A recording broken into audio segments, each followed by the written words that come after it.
Bienvenue à tous. J'ai réalisé cette étude tourisme et adaptation au changement climatique au sein du parc naturel du Massif des Bauges en 4 étapes parce que il a été démontré aussi par la Convention alpine et tant d'autres études et même la région qu'une adaptation des modèles socio-économiques est indispensable afin de mettre en place vraiment un modèle résilient des territoires de montagne.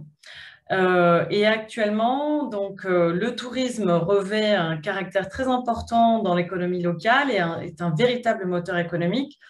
Cependant, le modèle touristique actuel est questionné. Il n'est pas trop accepté en l'état. Euh, j'ai donc réalisé une étude en cinq parties principales. Tout d'abord, l'analyse du tourisme sur le territoire du massif des Bauges, du parc du massif des Bauges, que j'intitule Un tourisme en souffrance, le rappel du changement climatique dans les Alpes et sur le territoire, une étude de terrain qui reprend le principe bottom-up prôné pour l'adaptation au changement climatique. Donc, on interroge 22 institutionnels comme réels experts du tourisme et du changement climatique et de l'adaptation du tourisme au changement climatique. Et les deux dernières parties, une présentation d'exemples de projets territoriaux adaptés au changement climatique qui sont déjà en place dans les Alpes depuis parfois même plus qu'une dizaine d'années et qui fonctionnent en utilisant le tourisme comme un tourisme stratégique pour l'adaptation. Et enfin, des propositions qui émergent pour un tourisme souhaitable, en fait, une stratégie et l'adéquation avec les différents plans de financement qui sont structurels et peut-être, je l'espère, des collaborations futures territoriales ou interparcs et régionales. Donc, dans la partie 1, sur les données, le zoom sur les données en fait, touristiques, de façon globale, on s'aperçoit que la fréquentation depuis 2014 en montagne est en augmentation constante, à peu près 5,5 par an, en été comme en hiver, donc sur toute la saison, avec en hiver vraiment sur les 25 dernières saisons, plus 6%. Et ça, c'est vraiment un changement qu'on n'a pas vu dans les autres, notamment sur les autres candidatures, où on avait toujours une baisse de la fréquentation. Un positionnement des 2 régions sur les 5 régions de montagne les plus fréquentées de France, de Savoie et Haute-Savoie, qui sont en première ligne, en été comme en hiver, et avec une spécificité sur la typologie de la fréquentation du parc naturel régional du Massif des Bauges, qui sont à peu près à entre 70 et 75% d'excursionnistes, et le reste de touristes, c'est-à-dire une clientèle de séjour. Et surtout, la clientèle est grandement majoritaire régionale. À ces données s'ajoute l'impact de la crise sanitaire et du changement climatique sur la fréquentation en montagne. Donc, une étude de Aura Tourisme Pro, le sondage Novamétrie, indique qu'il y a une recherche vraiment de la clientèle pour les destinations de nature et de fréquentation modérée, auquel correspond donc le territoire du parc naturel régional du Massif des Bauges. Un regain d'intérêt pour les espaces préservés. Et il y a une raison climatique qui ressort donc des études, notamment toutes les études Arcaclim réalisées, la recherche de fraîcheur, que ce soit sur les espaces montagnards ou aquifères, donc les zones d'eau, rivières et lacs. Comment est organisé le tourisme au sein du parc naturel régional du Massif des Bauges? Eh bien, véritable moteur comme on l'a vu, il repose principalement sur 10 grandes zones touristiques, dont 4 stations de montagne qui ont déjà engagé une diversification. La plus engagée est celle de la Sambuie, qui a fait d'une contrainte un petit peu une force, où son chiffre d'affaires est supérieur en été qu'en hiver, avec vraiment un type de management particulier. Donc, c'est une régie de Faverges-Setnex. Et ils ont une double gestion quasi quotidienne ou à la semaine hebdomadaire, avec double planning, avec ou sans neige pour l'hiver, et une diversification de leur activité importante. On a aussi donc Savoie-Grand-Var, station numéro 1 en France sur le domaine nordique, premier domaine rentable de France, qui est une régie du Grand Chambéry et qui fait partie du syndicat mixte des stations des Bauges. Et la deuxième station est Ayan-Margeria, qui est établie sur 2 sites. J'ai oublié de mentionner que Savoie-Grand-Var s'étend sur 3 sites principaux. Et enfin, le Semnoz, qui dépend de la régie d'Annecy. Et en fait, ces stations ont à peu près 80% de leur chiffre d'affaires qui est issu du ski et un chiffre d'été qui est en perpétuelle évolution puisqu'ils ont engagé déjà une diversification. À ça s'ajoutent 6 pôles d'activité principales dans les Bauges, donc les Hautes-Bauges, les îles du Chéran, plutôt dans le cœur des Bauges, le lac de la Tuile, dont nous avons le maire aujourd'hui avec nous, le site de Tamier, le lac d'Annecy et la Combe de Savoie avec son vignoble. Bien sûr, nous avons d'autres sites, mais qui je dirais, concentrent moins d'activités, qui sont des sites, donc nous sommes géoparcs, une 60aine de sites géologiques et culturels. Un des piliers du tourisme est sa capacité d'accueil. Donc, j'ai analysé les chiffres qui ont été homogènes. Donc, j'ai pris les chiffres de l'Observatoire du tourisme de SMBT, donc Savoie-Mont-Blanc Tourisme. Et en fait, ce qui ressort, c'est que depuis 2014, à périmètre égal, donc j'ai gardé le périmètre 2014, l'hébergement marchand est en baisse d'à peu près 13-14%. Et l'hébergement marchand, lui, augmente. Non marchand, pardon. C'est-à-dire les résidences secondaires essentiellement. Cependant, ces chiffres sont à modérer, étant donné qu'il y a une très forte variabilité des meublés, qui sont le chiffre qui varie le plus, qui est en forte baisse, qui s'explique par un reclassement et de la qualification, un changement de la réglementation qui a été opéré ces dernières années, et aussi aux chiffres qui ne sont pas transparents de l'économie partagée des plateformes telles que Airbnb et autres. Enfin, on constate que la plus grosse baisse, outre les meublés, sont les lits hôteliers et les chambres d'hôtes labellisées et les centres de vacances. Voilà, ce qui représente aussi une baisse de 17% de la variation du nombre de nuitées marchandes. Petite conclusion partielle, tous les indicateurs donc, de la fréquentation globale ou locale et aussi d'impact du changement climatique sont à la hausse, mais pas toute l'année. Le tourisme est pourtant un pilier de l'économie locale et son impact sectoriel est lui transversal et vecteur d'ancrage territorial. Comme on l'a vu, le paradigme actuel du tourisme n'est pas bien accepté sur le territoire. Ainsi, faut-il choisir un type de tourisme ou le subir? Ce seront aux acteurs et donc beaucoup d'entre vous qui ont été interrogés, à vous de le dire. Se pose la question, quel est le tourisme en adéquation avec le projet du territoire, sa résilience donc, et la charte qui inclut bien sûr l'adaptation au changement climatique, considère plutôt l'adaptation au changement climatique. Alors maintenant, sur la partie d'adaptation du changement climatique, une petite photo pour vous représenter juste moins 4 degrés, moins 4 à moins 5 degrés à la dernière période glaciaire que nous avons connue, qui est la période de Würm, dans le bassin chambérien. Vous avez en haut le bassin chambérien tel qu'il était il y a à peu près 50 000 ans, sur une représentation de Sylvain Coutran du laboratoire Editem, et en dessous, le bassin chambérien actuel. Donc on voit bien qu'à l'époque glaciaire, la glace remontait jusqu'à à peu près 1000, parfois 1200, 1800 mètres, selon les altitudes. Donc, on prend bien ici la notion de ce que représente 1, 2, 3, voire 4 degrés en plus ou en moins, avec un changement radical du paysage et naturellement de ses utilisations.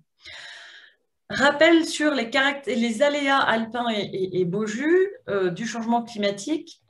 La hausse de température constatée dans les Alpes est déjà de 2 degrés, donc ces 120 dernières années, par rapport à 1 degré ailleurs dans le monde en moyenne. Donc, on est vraiment sur une exposition, un aléa qui est doublé par rapport aux autres régions du monde. D'un point de vue de l'augmentation de la pluviométrie, alors elle est très très variable. On observe donc sur la source de Météo France et des chiffres de Agathe, plus 10% ces 2 dernières décennies, mais 30% sur la saison hivernale. Donc cette variabilité ne nous permet pas de prédire et de dégager une tendance, qui est assez compliquée pour planifier des activités, notamment les activités hivernales. Concernant l'enneigement, il y a une baisse de 25%, donc depuis 1960, une baisse de l'enneigement d'à peu près 25% de neige fraîche en moyenne, de neige naturelle, une remontée de la limite pluie-neige de 200 mètres à chaque degré d'augmentation moyenne de température, beaucoup plus de périodes de redoux, donc qui génèrent plus de fonte. Et bien sûr, tous ces facteurs dépendent aussi de la pluviométrie, et donc on l'a vu précédemment, elle est variable. Si on s'attarde un petit peu sur le cycle de l'eau, le bilan hydrique, donnons un exemple on constate en fait qu'on a de plus en plus de sécheresse hydrique, c'est-à-dire sur de longues périodes, c'est-à-dire une augmentation de la température, au lieu que ce soit sur quelques semaines, c'est plutôt sur, par exemple, un mois, qui génère en fait une évapotranspiration plus importante. À cela se couple une baisse des précipitations qui rend donc la disponibilité de l'eau très critique. Si on regarde maintenant sur les niveaux de l'eau superficielle, à savoir les lacs et les rivières, zoom sur le Chéran, rivière naturelle en cours de labellisation de rivière naturelle du Chéran, qui traverse donc le massif des Bauges. L'augmentation de température va, elle, avoir comme impact d'avancer la phénologie des plantes, donc le cycle de croissance de la végétation, amorcer à cela s'ajoute la baisse de l'enneigement et une fonte plus rapide du manteau neigeux due à l'augmentation de cette température et à la pluviométrie variable.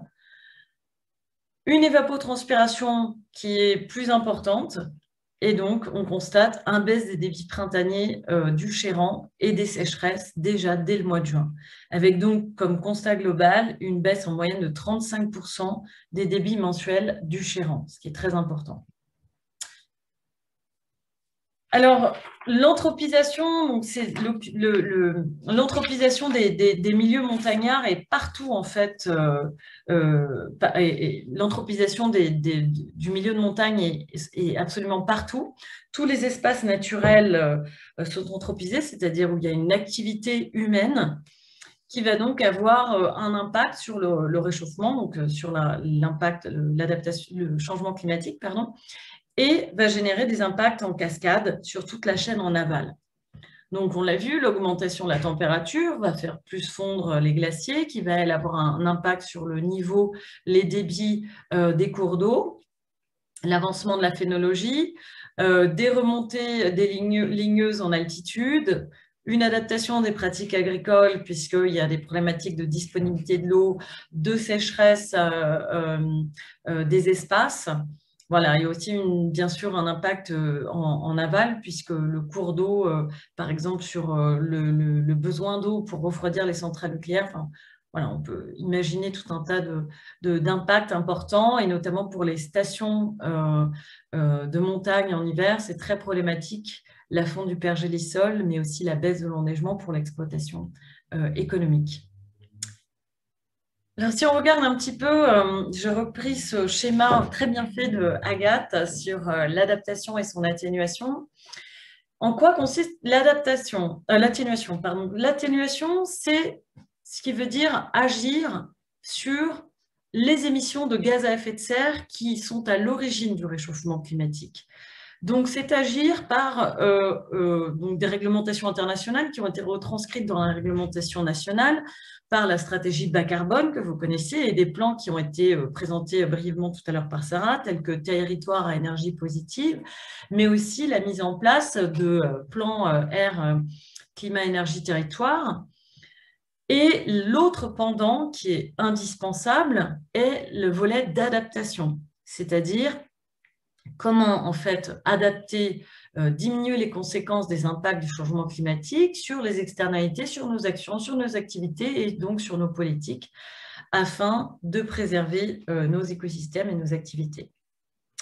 Si on revient sur la définition de la vulnérabilité, qui est vraiment importante de comprendre pour pouvoir adapter nos activités, la vulnérabilité d'un système, c'est en fait l'exposition aux aléas qu'on a vu tout à l'heure, donc l'augmentation de la température, mais aussi la baisse de l'enneigement, la variabilité de la pluviométrie, l'impact sur le niveau de l'eau superficielle, multiplié, adossé à la sensibilité, c'est-à-dire les sensibilités des activités, par exemple à l'activité ski, on va prendre un exemple, et à laquelle on va attacher quelle est la capacité d'adaptation du territoire. Donc, est-ce que ce territoire a, ou d'une activité, est-ce qu'elle a considéré donc l'exposition aux aléas et sa sensibilité pour entreprendre des plans d'adaptation, revoir son schéma, revoir son paradigme. Alors, pourquoi s'adapter? Bien, parce que, en fait, seule la bonne santé de nos écosystèmes, de nos ressources naturelles, sont une condition sine qua non, donc indispensable à l'adaptation, que toute l'économie montagnarde dépend des ressources naturelles et que ces milieux montagnards sont fragiles et qu'il y a beaucoup d'impacts anthropiques, donc humains, sur ces milieux naturels. Et donc, pour s'adapter, c'est important pour préserver nos activités économiques, on comprend tout de suite, c'est important de s'adapter, et aussi considérer le rôle prépondérant des Alpes dans le climat global comme étant une sorte de refuge climatique, de réserve de froid et tempérer la chaleur. Maintenant, qu'est-ce qu'est la maladaptation? C'est un principe qu'on définit qui est en fait des actions que l'on met en place pour lutter contre le réchauffement climatique. Ce n'est pas pour s'adapter, mais plutôt pour lutter, c'est-à-dire pour maintenir un système en place. Par exemple, je l'ai entendu beaucoup dans l'étude, le ski à tout prix, entre guillemets, c'est-à-dire faire des actions qui augmentent votre vulnérabilité, donc la vulnérabilité du ski avec l'augmentation de la température et la baisse du manteau neigeux, par exemple, sur la photo de tout en haut, vous le voyez, l'héliportage de la neige sur certaines stations des Alpes du Nord, qui va augmenter en fait votre exposition en risque et qui ne va pas du tout être productif ni pour votre rentabilité, ni pour réduire vos émissions de gaz à effet de serre, pour protéger votre biodiversité et donc pour rendre votre territoire résilient et donc adaptable aux besoins du changement climatique. La photo du dessous est plutôt en été intéressante, qui a été prise dans la région, sur un écosystème lacustre, donc sur un lac, et on voit qu'il y a, ce qu'on a vu tout à l'heure, vraiment une recherche de la fraîcheur, donc des lieux où on peut se baigner. Cependant, ici, on voit une fréquentation très importante. Or, une surfréquentation peut, à plusieurs niveaux, on ne va pas rentrer dans le détail aujourd'hui, mais impacter l'écosystème lacustre. Et donc, ne pas permettre à l'endommager et ne pas lui permettre de pouvoir s'adapter. Conclusion de cette partie, le tourisme de masse et le paradigme actuel surtout est assez inadapté aux défis systémiques du changement climatique. Le tourisme actuel tel qu'il est, donc dans ce paradis touristique, est rejeté par le territoire du parc naturel régional du Massif des Bauges. Le milieu montagnard, on l'a vu, est un milieu fragile et très exposé. Ainsi, comment est-ce que le changement climatique est une opportunité de changer de paradigme touristique qui serait bénéfique pour tous? Et quelle est la capacité de s'adapter? Alors, dans l'adaptation, il est indispensable d'avoir une approche bottom-up, c'est-à-dire d'aller voir sur le terrain quels sont tous les sociopros impliqués, donc là dans le tourisme par exemple, pour entreprendre une politique qui considère leur retour sur ce qu'il faudrait faire en fait pour s'adapter au changement climatique. Donc, j'ai procédé à… alors, tout d'abord, j'ai fait un zoom spécifique sur les stations dans un premier temps pour un petit peu comprendre leur spécificité économique et leur spécificité topologique et d'activité et d'organisation. Puis, j'ai procédé à une étude qui reprend les principes de l'audit patrimonial, surtout cette grille d'analyse IDPA, identification, diagnostic, prospective et action, auprès de 22 personnes certaines d'entre vous sont présentes aujourd'hui, des EPCI de la région, des stations, des associations, des financeurs et des institutions. En 4 parties, donc tout d'abord, identifier les dimensions du tourisme, quelles sont les qualités du territoire pour le tourisme actuellement, les impacts constatés du changement climatique par ces 22 personnes, les enjeux du tourisme et du changement climatique et quels sont vraiment les problèmes centraux auxquels il est important de s'attacher. Sur la partie diagnostic, tout d'abord, quels sont les acteurs qui sont concernés par le tourisme et le changement climatique? Quels sont ceux qui sont impliqués? Et en gros, qui fait quoi et quelle est la systémique? Qui fait quoi dans le tourisme et bien sûr dans le changement climatique et l'adaptation du tourisme au changement climatique? La troisième partie consiste à se projeter dans l'avenir, à regarder, à se dégager 3 scénarios tendanciels dont il a déterminé les bonnes échelles temporelles et spatiales à considérer sur un scénario tendanciel négatif et positif de l'adaptation du tourisme au changement climatique. Et enfin, la dernière partie sur laquelle je vais un petit peu plus m'étendre, qui est la partie d'action à mener dans différentes, je dirais, façons d'aborder l'action. Tout d'abord, l'exigence et les conditions préalables, puis les prochaines étapes clés à mener pour engager une dynamique, les modes d'action ensemble à adopter et les critères d'évaluation. Alors, je tiens à vous préciser que ce qui a été très étonnant et positif, c'est qu'en fait, une grande partie, vraiment, majeure partie des réponses ont été tendent vers un consensus que je vous restitue là aujourd'hui. Sur la première partie, identification, donc des atouts du territoire pour le tourisme au sein du PNRMB. Sur la partie atouts, ce qui ressort en premier, vraiment, c'est la qualité du patrimoine naturel préservé et sa topologie préalpin du massif du PNRMB, son patrimoine immatériel, donc sa culture rurale, ses paysages, son architecture typique. C'est aussi sa rare authenticité rurale comparée au massif de la région, l'identité Beaujus, qui n'est pas forcément très reconnue, une tranquillité, une quiétude qui est aussi de nos jours assez rare, une tarification attractive avec de multiples activités, des produits de terroir de très haute qualité et des artisans et artisanaux, et 25 années de labellisation du PNR qui se ressent sur le territoire. Une des phrases qui a marqué, je trouve, c'est que la destination elle-même est un véritable joyau de la nature. Sur la partie faiblesse, eh bien, cette destination est aussi victime de son succès. Pourquoi? Parce que ce qui ressort dans ces faiblesses, c'est qu'il y a une proximité des 6 agglomérations qui génère une surfréquentation à certaines périodes de plus en plus fréquentes de l'année, une saturation des pôles touristiques qui n'est pas forcément bien gérée, une surconsommation des ressources naturelles qui devient et peut devenir de plus en plus critique, une offre touristique morcelée sur les 6 EPCI et sans cohérence, et une identité et un positionnement qui n'est pas clair du PNRMB. Enfin, des conflits d'usage critiques et une pression urbaine et foncière toujours plus importante. Les impacts liés au changement climatique maintenant qui ont été constatés par ces acteurs, je les mets sur 2 catégories principales. La première, qui est avec en vert sur la gauche, qui représente surtout l'impact issu de comportements. Donc, l'augmentation de la fréquentation en forêt, par exemple, avec des feux de bivouac pourtant interdits de plus en plus nombreux, puisqu'il y a une utilisation de la nature qui est pas du tout en adéquation avec la réglementation et la nécessité de respect de cette nature, qui accrut grandement le risque de feu, étant donné que le territoire est recouvert d'une forêt à plus de 56%. La surfréquentation et la sortie des sentiers qu'ont mis en exergue beaucoup de techniciens et de personnes interrogées sur toute la saison créent un dérangement clair, même en station, de la faune et de la flore, mais surtout une augmentation des coûts d'entretien et d'aménagement.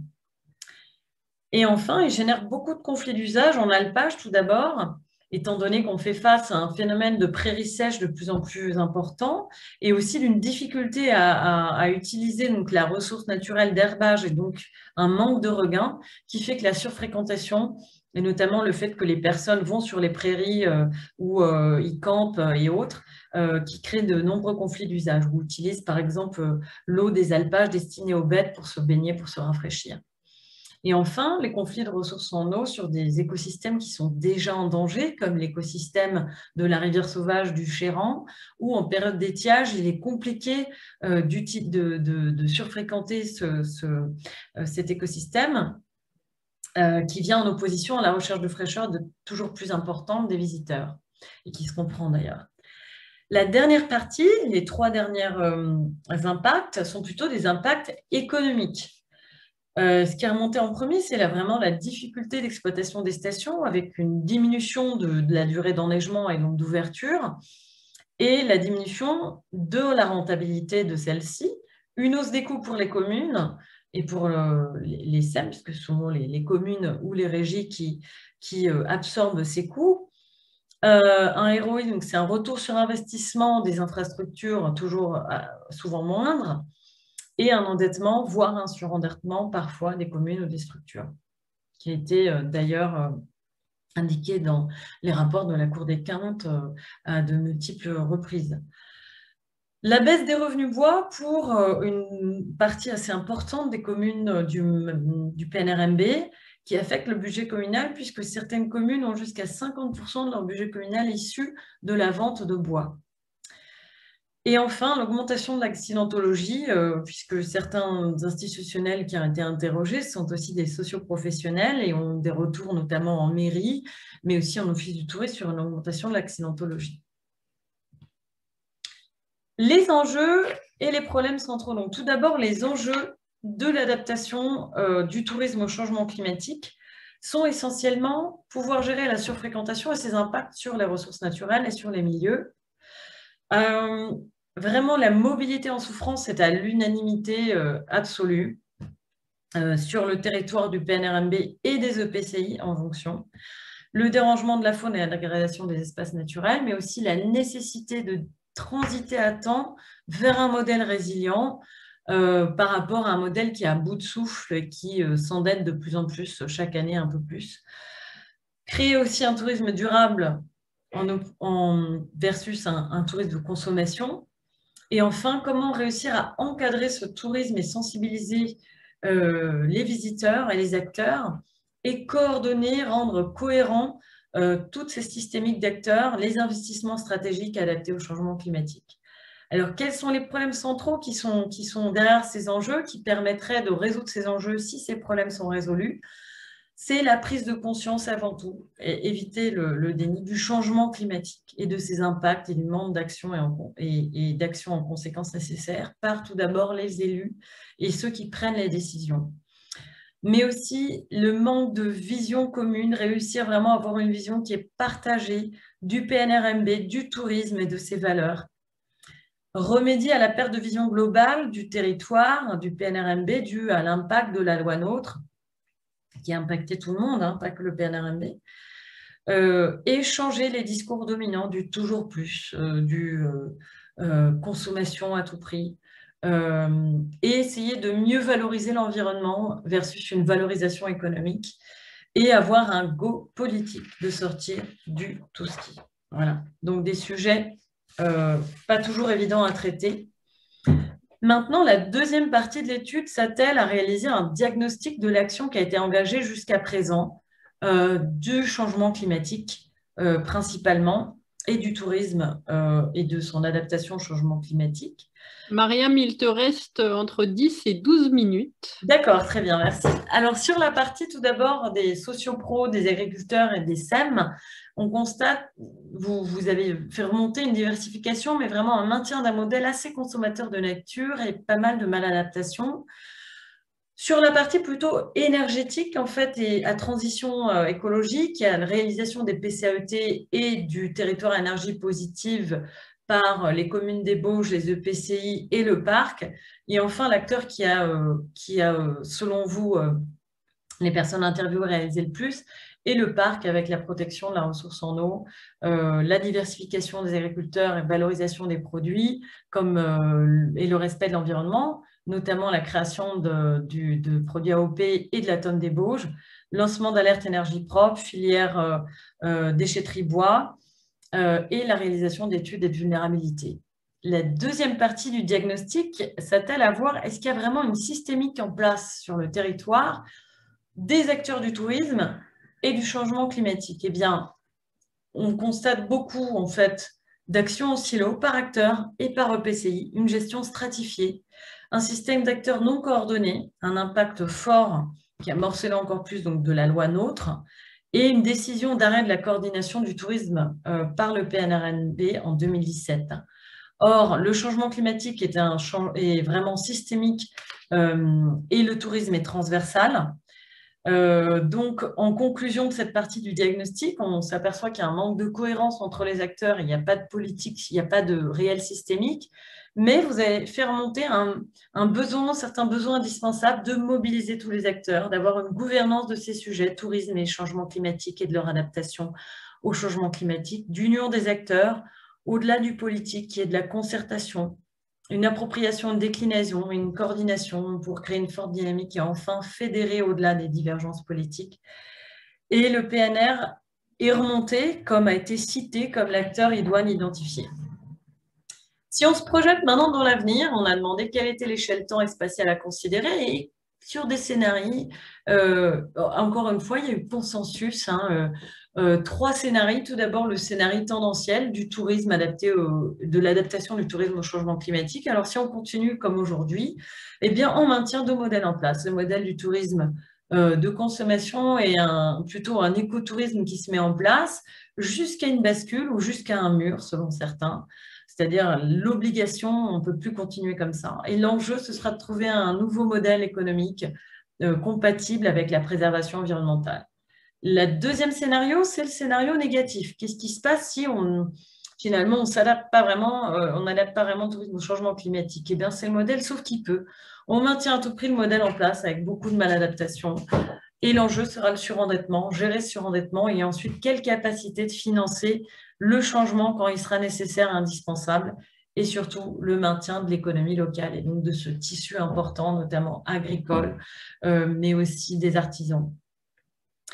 Et le modèle, le 3, le positif, alors on assume un changement de paradigme de ce tourisme avec la mise en place d'un nouveau modèle touristique dès maintenant, étape par étape, avec un pilote défini, co-construit et avec entre toutes les collectivités, les sociopros, les habitants, les SEM et le PNR. Et là, l'enjeu, ce sera de remporter l'adhésion de tous et de trouver un nouveau modèle socio-économique environnemental. Pour les actions amenées, on a identifié des objectifs. Donc, voilà, c'est de considérer un tourisme plutôt adapté à l'absorption, qui considère la capacité d'absorption des patrimoines naturels, des activités touristiques, qui inclut une mobilité douce, territoriale et touristique, où la destination vraiment est la perle et valorisée, ainsi que la culture et son identité. Décarboner les stations des bauges et identifier des éco-gestions et des éco-conceptions, et puis protéger les zones de repos. Les actions qui seraient donc indispensables, les étapes clés, donc c'est que tous les acteurs soient informés, donc formés et conscients des impacts du changement climatique, à commencer par ceux qui vont prendre les décisions, donc partage des connaissances et formations. Considération de la taxe, de différentes taxes, transport ou de séjour ou autres, pour financer les mobilités douces territoriales et touristiques. Vous le verrez, ça a été le cas dans certains projets qui sont déjà actuels dans les Alpes. Avoir un storytelling, c'est-à-dire comment donner du sens au tourisme et quel est le storytelling du PNRMB. Lancer une collaboration interstation, créer une sorte de think tank de l'adaptation au changement climatique, donc du tourisme au changement climatique. Et un meilleur entretien des milieux, une protection, une sensibilisation, une médiation de la biodiversité financée par des taxes ou bien Espace Valléen, Leader ou autres. Et enfin, une collaboration forte avec des associations locales et environnementales, avec déjà au sortir de la crise sanitaire, des éco-gardes, des arrêtés municipaux. Et enfin, les actions à mener ensemble seraient de mettre en place un leader qui soit fédérateur, avec des compétences idoines, des solutions co-construites et partagées, une approche bien sûr bottom-up, remontée du terrain, pour que ce soit le plus efficace, le plus approprié possible, en cohésion bien sûr, avec une approche participative et avec un accompagnement de pros pour dynamiser cette co-construction et utiliser des sciences notamment participatives ou des neurosciences pour nous accompagner dans le changement qui n'est pas toujours facile. Et comment changer? Quels sont les chemins de changement? Eh bien, c'est d'aller au-delà du politique, de trouver quels sont les sujets qui nous unissent, qui nous permettent de travailler de concert, quels sont les facteurs et les curseurs communs, et réaliser qu'il faut une approche systémique absolue pour faire face à ce défi systémique qu'est le changement climatique. Et enfin, la spécificité du PNRMB, c'est que la petite taille du territoire est vraiment un atout.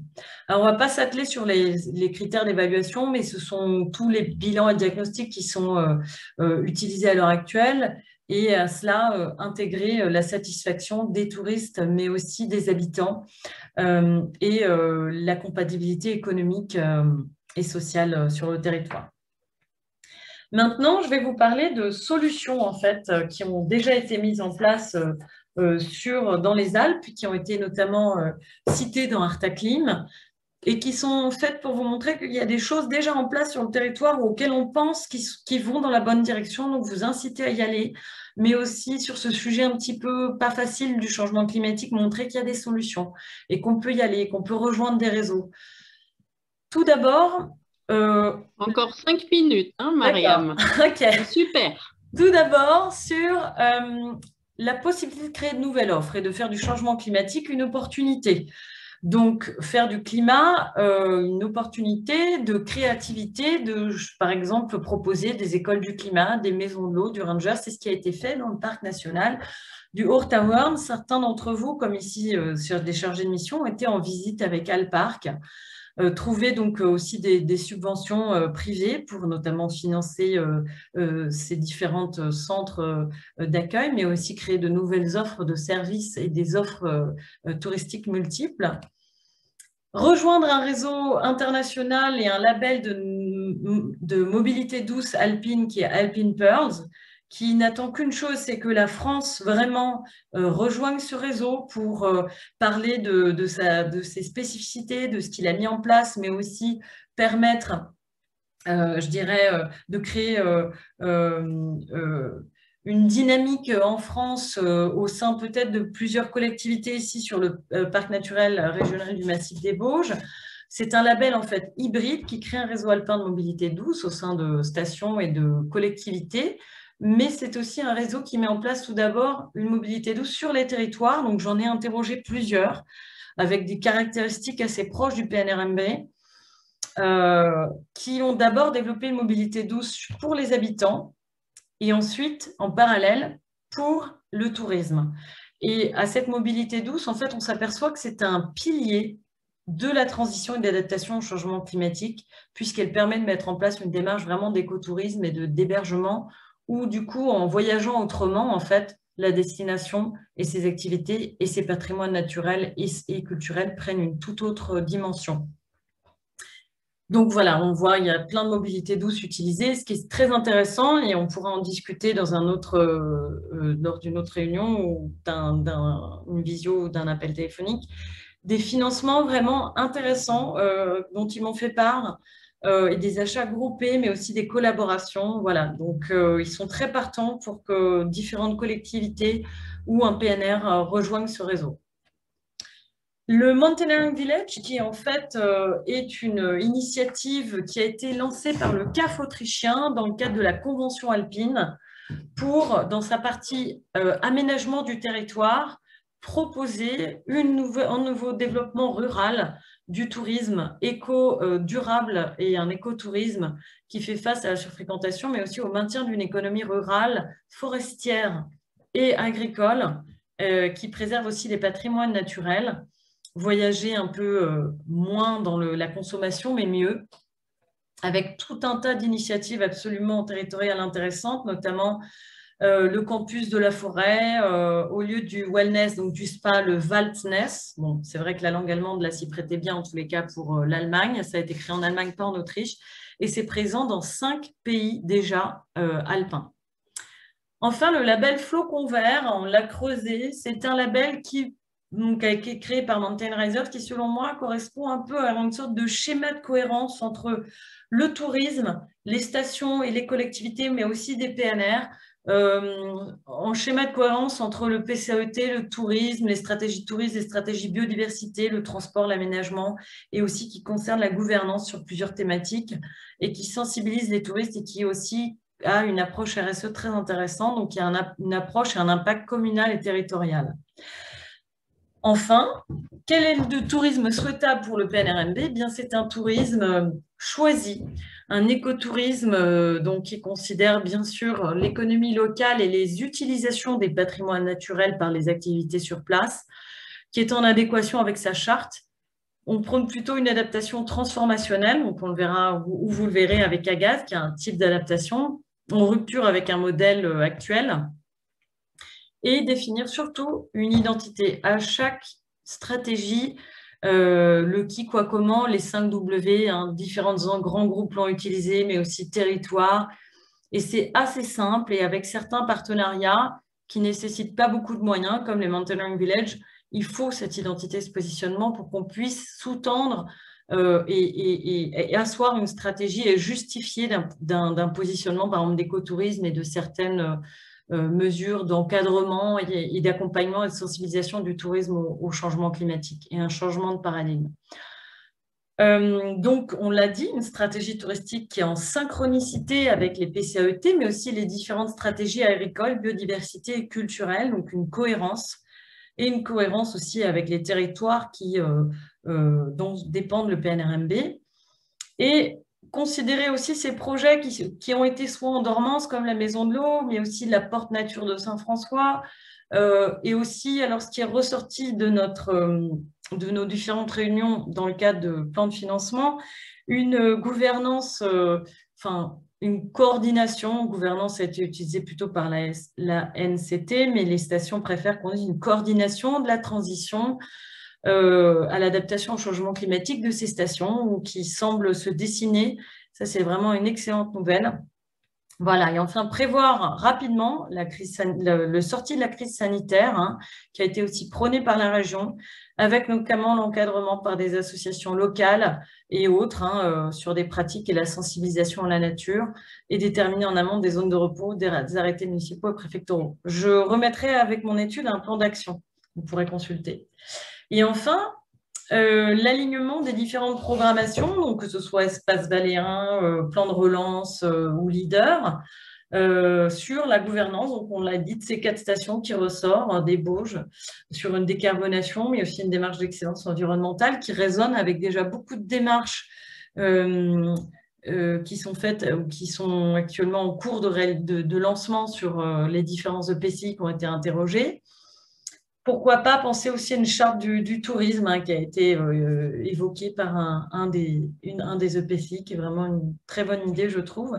Proposer une dynamique mobilité, 4 stations, mais pour, encore une fois, les territoires, les habitants et le tourisme, les touristes. Est-ce que Grand Annecy, Grand Chambéry, Grand Lac souhaiteraient être les premières en France à rejoindre le réseau, mais à proposer aussi, ils sont très ouverts.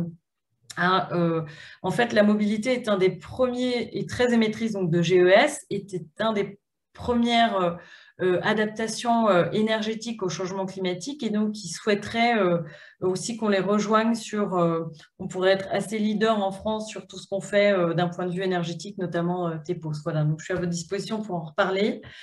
Et enfin, l'optimisation énergétique avec la requalification de certains lieux d'accueil, plutôt en lieu de sensibilisation à la nature, et de création de nouvelles activités, comme on l'a vu précédemment. Et puis, le développement de projets qu'on a, Utopie rurale ou Destination Parc, de réfléchir aussi comment est-ce qu'on peut adapter à nos territoires le Mountaineering Village et la création de pôles d'adaptation au changement climatique, en adéquation avec ce qui se fait à l'Université Savoie-Mont-Blanc sur l'adaptation du tourisme au changement climatique avec des pratiques toujours plus proches et respectueuses de la nature. Et enfin, se poser la question, est-ce qu'on ne pourrait pas mettre en place vraiment une collaboration interparc alpin, parcs naturels régionaux, qui serait apte à tester, mettre en place vraiment des programmes vraiment très avancés dans l'adaptation au changement climatique, ambitieux, qu'on ose et qu'on crée une dynamique interparc grâce bien sûr au soutien des EPCI et de la région. Voilà, on a la Fédération des parcs aujourd'hui avec nous. Je vous remercie et je suis tout oui à vos questions.